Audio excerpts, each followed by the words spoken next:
Of all the foods that are harmful to health, perhaps the very worst of all is cheese. New at 6, a surprising health alert tonight. Quite surprising. A group of doctors says something most of us keep in our refrigerator regularly may actually lead to breast cancer. And the story is almost unbelievable considering how many people enjoy dairy products. But this is disturbing health news, especially for all of the cheese lovers out there.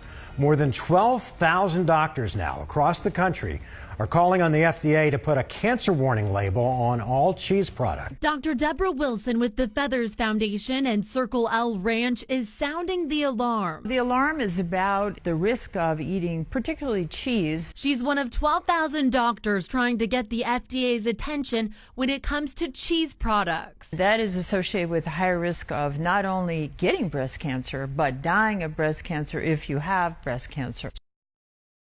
It's particularly American cheese, cheddar cheese, and cream cheese. I wouldn't eat it. Breast cancer remains one of the leading causes of death in women, and now we're learning that this may play a role in that.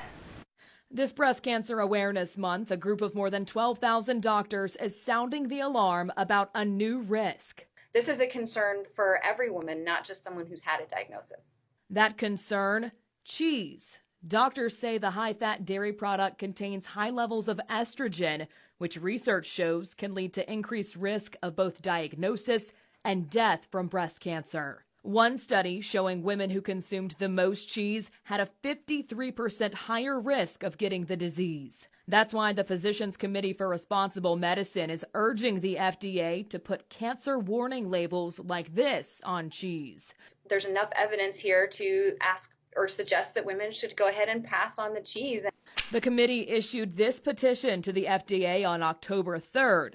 No response so far, though it has generally opposed adding warning labels to foods and drinks. Crosby, however, is optimistic about the plea, hoping it will require manufacturers to do more to promote breast cancer awareness than just slap a pink ribbon on products. Which makes it look like these foods might be beneficial for breast cancer, or at the very least not harmful, when really it appears that the opposite is true. It just sends my blood pressure up a little bit. Cheese is very high in calories. It's very high in fat, 70% fat, 70. And most of that fat is in the form called saturated fat. That's the fat that raises your cholesterol and is linked to Alzheimer's disease. You know, cheese averages 60 to 70% fat.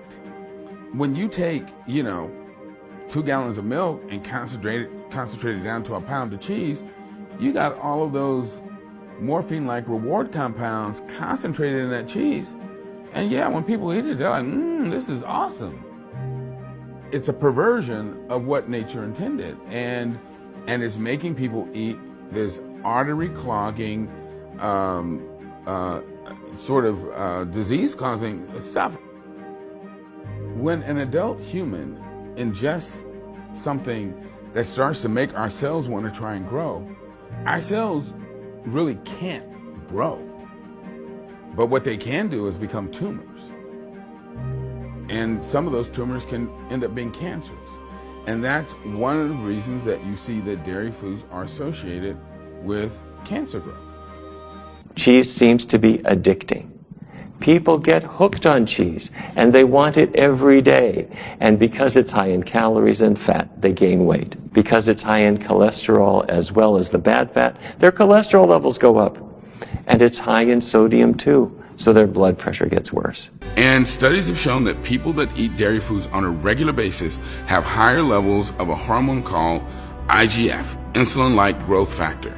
And insulin-like growth factor is a known cancer promoter.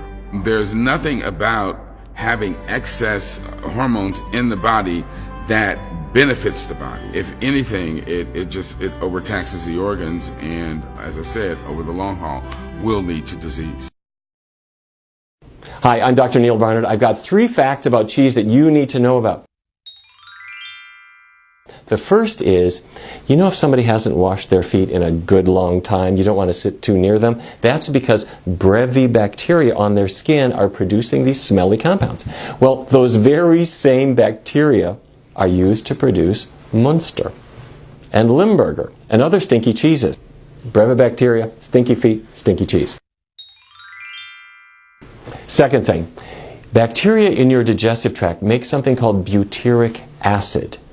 And bacteria used to produce cheeses make the very same butyric acid. So if you ever thought Parmesan smells a little like vomit, it's because it's exactly the same thing.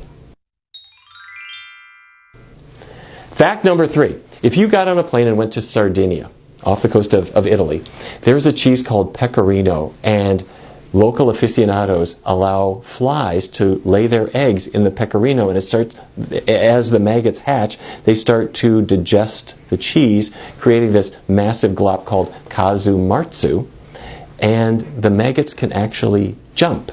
So you spread it very quickly on some flatbread, and you put a card under your nose as you shove the casu marzu into your mouth, hoping not to get struck by a leaping maggot. Pretty, isn't it? The dietary guidelines need to be changed so that the dairy recommendation is removed entirely. As I said, dairy is not a food, it's a material. And, you know, you can choose to do it, but you don't have to.